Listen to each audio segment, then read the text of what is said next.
Hello friends, I am Trambak Nayak. Welcome back to our channel Biniyog. আজকেই আমার একজন পুরনো কাস্টমার, অনেক দিনকার কাস্টমার, প্রায় ওনার সঙ্গে 15-16 বছরের রিলেশন। তার আগে থেকে রিলেশন, কিন্তু উনি 15-16 বছর ধরে আমার কাছে ইনভেস্টমেন্ট করছেন এবং অনেক ওয়েলথও বানিয়েছেন। প্রায় 1 crore ওপরে তার ওয়েলথ, এবং সবথেকে বড় ব্যাপার তিনি একজন সাধারণ চাকরিজীবী। তো তিনি আমাকে মানে আন্ডারস্ট্যান্ডিং ওনার খুব ভালো, অলরেডি অনেক কনসেপ্ট ওনার ক্লিয়ার। তো আজকে জাস্ট আমি যখন অফিস আসছিলাম গাড়ি চালাতে চালাতে উনি ফোন করলেন, তো প্রায় 10-15 মিনিট কথা হলো। তো উনি বলছিলেন যে মার্কেট ত্রম্বক আর কতদিনে বাড়বে, প্রায় 1.5 বছর 2 বছর হয়ে গেল।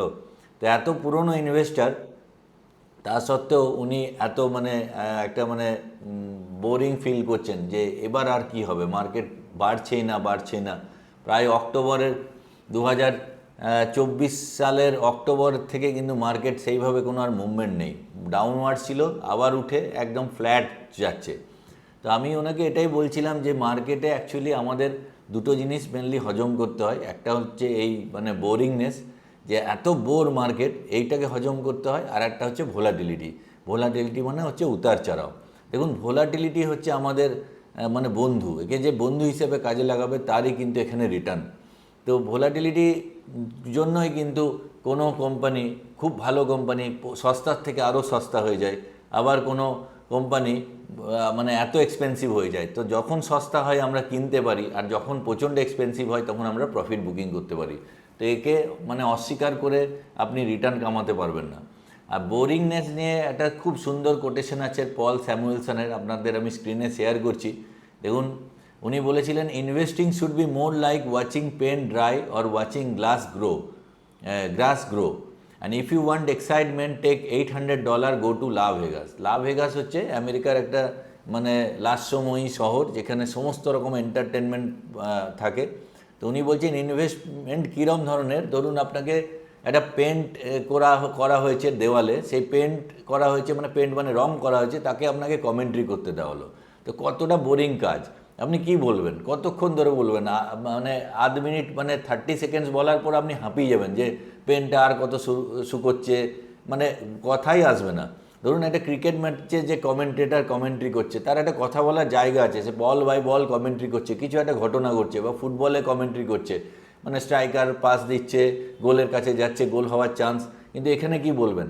আপনার বাড়ির সামনে ধরুন গ্রাস মানে ঘাস আছে, সেই ঘাসটা কেমন বাড়ছে যদি আপনাকে কমেন্ট্রি করতে দেওয়া হয়, তো কতটা বোরিং। তো ইনভেস্টমেন্টও সেরকমই বোরিং। এখানে এই বোরিং জিনিসটাকে আমাদের হজম করতে হয়। আর একটা যেটা বললাম, ভোলাটিলিটি হজম করতে হয়। তো উনি খুব সুন্দর কোটেশন দিয়েছেন যে পেন্ট যদি ড্রাই করতে হয় সেটা যদি কমেন্ট্রি করতে হয়, বা ঘাস বড় হচ্ছে সেটা যদি কমেন্ট্রি করতে যেমন মনে হয়, সেরকমই হচ্ছে ইনভেস্টমেন্ট। আপনি যদি এক্সাইটমেন্ট চান তাহলে $800 নিন, এবং লা ভেগাসে গিয়ে আপনি যা আপনার ইচ্ছা, যা মানে যেটা আপনার করতে মন চাইছে, সেখানে আপনি অ্যামিউজমেন্ট করতে পারেন।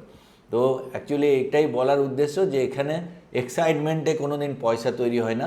Big money is not in buying and selling but in the waiting. Charlie মাঙ্গারের বিখ্যাত কোট, যে বড় টাকা তৈরি করতে গেলে কিন্তু ওয়েট করতে হয়। তো যেটা আমি আগের ভিডিওতে বলছিলাম, যে আমাদের প্রাইম মিনিস্টার নরেন্দ্র মোদী, যে আগের দিনই টুইটে আপনাদের দেখিয়েছিলাম যে টেক কোম্পানি, যারা টেকনোলজিক্যাল কোম্পানি, তাদের কিন্তু বলছে যে এবার আত্মনির্ভর হওয়ার প্রয়োজন এসছে। যেটা আমি বলছিলাম যে আমাদের অপারেটিং সিস্টেম কিন্তু দেশের বানাতে হবে। যেহেতু আগে কি ছিল, মানে ধরুন আমেরিকা সুপার বস মানে সুপার পাওয়ার, রাশিয়ার সঙ্গে টাসেল ছিল, চীন ততটা মানে অনেক পেছিয়ে ছিল বলে আমেরিকা সাহায্য করে চীনকে বাড়িয়েছে, মানে চীন নিজের গতিতে বেড়েছে, আমেরিকার সাহায্য পেয়েছে। আজকে চীন একটা বড় ফিগার হচ্ছে। এবার ইন্ডিয়াকে সেরকম চোখে তৃতীয় বিশ্বের দেশ হিসেবে দেখতো, কিন্তু ইন্ডিয়া আস্তে আস্তে আস্তে আস্তে সাবালক হচ্ছে। তো এবার যখনই নিজের পায়ে দাঁড়াবে না, তখন কিন্তু আমেরিকাও ভালো চোখে দেখবে না। রাশিয়ার সঙ্গে ভালো রিলেশন থাকলে রাশিয়ারও কিন্তু কালকে ডেটে মনে হতে পারে ইন্ডিয়া বড়ই বেশি বাড়ছে। আর চায়নাও কোনো জায়গাতেই মানে ইন্ডিয়াকে সেই জায়গাটা ছেড়ে দেবে না। তো ইন্ডিয়াকে যখন বড় হতে হবে, আত্মনির্ভর হতে হবে, তখন কিন্তু নিজস্ব ইকোনমি যেমন স্ট্রং করতে হবে, তেমনি পরনির্ভরতাও কমাতে হবে। মানে যেটা উনি বলছিলেন যে টেক কোম্পানিকে, যেটা আমাদের অপারেটিং সিস্টেম তৈরি করা, যেমন iOS বা অ্যান্ড্রয়েড যেহেতু আমেরিকার হাতে আছে, তো ইন্ডিয়ার আমি পড়ছিলাম একটা জায়গায় যে ইন্ডিয়ার মিলিটারির কিছু কিছু ডিফেন্স সিস্টেমে কিন্তু ইন্ডিয়ার অপারেটিং সিস্টেম ওখানে চালানো হয়, ওখানে কিন্তু iOS বা অ্যান্ড্রয়েড চলে না, পুরোপুরি আমাদের নিজস্ব অপারেটিং সিস্টেম। ইন ফিউচার হয়তো 5 বছর 10 বছর পরে প্রধানমন্ত্রী যেরকম ইঙ্গিত দিচ্ছেন যে আমাদের হয়তো প্যারালেলি কোনো অপারেটিং সিস্টেম হবে। আর একটা পয়েন্টও আমি সেদিন আলোচনা করেছিলাম যে সেমিকন্ডাক্টর, যেটা চিপ তৈরি। আজকেই দেখুন নরেন্দ্র মোদীর টুইট, আমি একটু আগেই দেখছিলাম যে উনি টুইট করেছেন, India is rapidly progressing the semiconductor sector, building a robust ecosystem to power our digital future, drive global innovation. Today's cabinet decision regarding the approval of semiconductor units in Andhra Pradesh, Odisha, Punjab will enhance the manufacturing. তাহলে অন্ধ্রপ্রদেশ, উড়িষ্যা এবং পাঞ্জাবে already সেমিকন্ডাক্টরের centre করার cabinet pass করে দিয়েছে। আগামী দিনে আমরা আমাদের দেশেই চিপ বানাবো। তো এটা একটা দারুণ মানে খবর, মানে এইভাবেই কিন্তু আমাদের এগোতে হবে। যেটা মেন কারণ আজকের ডেটে আমেরিকার, আমি এই চ্যানেলেও আগেই বলেছি যে আমেরিকার আজকের ডেটে মেন, আমেরিকা এত সুপার বস বা সুপার পাওয়ার কেন? অনেকে বলবেন যে আমেরিকার মিলিটারি পাওয়ারের জন্য, কিন্তু অ্যান্সার তা নয়। অ্যাকচুয়ালি আমেরিকা এত স্ট্রং এই কারণে, আমেরিকাতে টেসলার মতো কোম্পানি আছে, অ্যাপেলের মতো কোম্পানি আছে, বার্কশায়ার হ্যাথওয়ের মতো কোম্পানি আছে, এনভিডিয়ার মতো কোম্পানি আছে, ফেসবুক আছে। তো এই ধরনের কোম্পানি কিন্তু আমেরিকাকে কিন্তু প্রচুর টাকা ট্যাক্স দেয় এবং গভর্নমেন্ট ততটাই শক্তিশালী। আজকে যদি এই কোম্পানিগুলো না থাকতো তাহলে কিন্তু আমেরিকার মিলিটারি এত শক্তিশালী হতো। আজকে যদি ইন্ডিয়ার যদি স্ট্রেংথ বলা হয় তাহলে রিলায়েন্স, আদানির রিলায়েন্স মানে মুকেশ আম্বানির টোটাল রিলায়েন্স ইন্ডাস্ট্রি, আদানি গোষ্ঠী, আপনার জিন্দাল, বিড়লা, এরা টাটা, এরা। তো এখান থেকে আজকের ডেটে যদি আপনি রিলায়েন্স যদি আজকে ট্যাক্স দেওয়া বন্ধ করে দেয়, আপনি ভাবতে পারবেন না আপনার বাড়িতে চুলা বা গ্যাস জ্বলবে কিনা। আদানি যদি না ট্যাক্স দেয়, মানে আদানি যদি টোটালটাই বলে যে আমি আজ থেকে কিছু করব না, আমার অ্যাকাউন্টে 750 কোটি বা 1000 কোটি টাকা নিয়ে আমি অন্য দেশে ট্রান্সফার হয়ে যাব, তো ইন্ডিয়ার মিলিটারি সিস্টেম টোটালি ভেঙে পড়বে। তো আমরা অনেকে না জেনে গালিগালাজ দিই যে মুকেশ আম্বানির ছেলের বিয়েতে এত খরচা কেন। মুকেশ আম্বানি টোটাল নেটওয়ার্থের 0.5%ও খরচ করছে না। এটা দরকার আছে, এই কারণে বিদেশকে দেখানোর দরকার আছে যে ইন্ডিয়ান লোগোকে পাস ভি পয়সা হয়। তো সেক্ষেত্রে মুকেশ আম্বানি, গৌতম আদানি আমাদের দেশের গর্ব। অ্যাকচুয়ালি যদি আপনি নিউজ দেখেন, দেখুন এখানে কালকেই নিউজ দেখছিলাম, আসিফ মনির, পাকিস্তানের যিনি সেনাপ্রধান, তিনি এখানে আমেরিকার মাটিতে ওপেন থ্রেট দিচ্ছে কিছু পাকিস্তানিকে জড়ো করে, তাদের আর কি জাতীয়তাবাদে উদ্বুদ্ধ করছে যে ইন্ডিয়া আমাদের সঙ্গে জলচুক্তি ভঙ্গ করেছে। ঠিক আছে, ড্যাম বানাক, ওরা 10টা ড্যাম বানাবে, যেদিন ড্যাম বানাবে আমরা সেদিন পারমাণবিক অ্যাটাক করে ড্যাম উড়িয়ে দেবো। আর উনি এবং মুকেশ আম্বানিকে উনি স্পেশালি টার্গেট করেছেন। এখানে আপনারা ইকোনমিক্স টাইমসে এখানে দেখুন লেখা আছে, হি singled out Mukesh Ambani's Reliance Industries refinery at Jamnagar, Gujarat, the world largest single refining complex. তো এটা একটা চাল, এই কারণেই যে ইন্ডিয়াকে ডিস্টার্ব করো। কেন এই কারণেই মুকেশ আম্বানি আজকের ডেটে এত সিকিউরিটি এবং ইম্পর্টেন্স দেওয়া হয়। যদি আমরা ফোর্বসের তালিকা দেখি, দেখুন ওয়ার্ল্ডের যারা বিলিনিয়ার যদি দেখি, আমি এখানে ধরুন আমি ইন্ডিয়ারই সার্চ করছিলাম, তো আমাদের মুকেশ আম্বানি 18 নম্বর র্যাঙ্কে আছেন। ওনার $92.5 বিলিয়ন ওনার নেটওয়ার্থ। তো অ্যাকচুয়ালি এটা প্রায় $116 বিলিয়ন হয়ে গেছিলো। তারপরে 28 নম্বরে গৌতম আদানি আছে, 48 নম্বরে আছে Savitri Jindal and family, Shiv Nadar HCL আছে 51 নম্বরে, দিলীপ সাংভি আছেন 79 নম্বরে। তো এরকম যদি আমরা 100টা লিস্টের মধ্যে দেখি তাহলে আমাদের 18 নম্বর, 28 নম্বর, 48 নম্বর, 51 নম্বর, 79 নম্বর, 86 নম্বর। এবার এটাই যদি আমরা ইউনাইটেড স্টেটস সার্চ করি, এখানে ধরুন আপনি ইউনাইটেড স্টেটস যদি সার্চ করেন, তো এখানে ইউনাইটেড স্টেটস যখন সার্চ করব, দেখুন জাস্ট তালিকাটা দেখুন। ওপরে ইলন মাস্ক কোথায় $342 বিলিয়ন, এরা সবাই বিলিনিয়ার। মার্ক জুকারবার্গ 2 নম্বরে, 3 নম্বরে জেফ বেজোস, 4 নম্বরে ল্যারি এলসন, 6 নম্বর ওয়ারেন বাফে, 7 নম্বর ল্যারি পেজ, 8 নম্বরে USA দের লোক, 11 নম্বর, 12 নম্বর সব USA। এবার যদি আমরা চায়না সার্চ করি, দেখুন এখানে চায়না আমি যদি দিই, তো চায়নার পজিশন দেখুন বিলিয়নিয়ারের ক্ষেত্রে। তো চায়না দেখুন প্রথম আছে 23 নম্বরে, যিনি টিকটকের মালিক জ্যাং ইমিং। তো ওনার 65 বিলিয়ন, 23 নম্বরে চায়না, 26 নম্বরে চায়না, 29 নম্বরে চায়না, 32 নম্বরে চায়না। তো যেটা লিস্টও যদি আমরা দেখি, দেখুন ওয়ার্ল্ডের বিলিয়নিয়ারের যদি লিস্ট দেখি ইউনাইটেড স্টেটসে এখন কারেন্টলি 902 জন বিলিয়নিয়ার আছে, চায়নাতে 450 জন আছে, ইন্ডিয়াতে 205 আছে।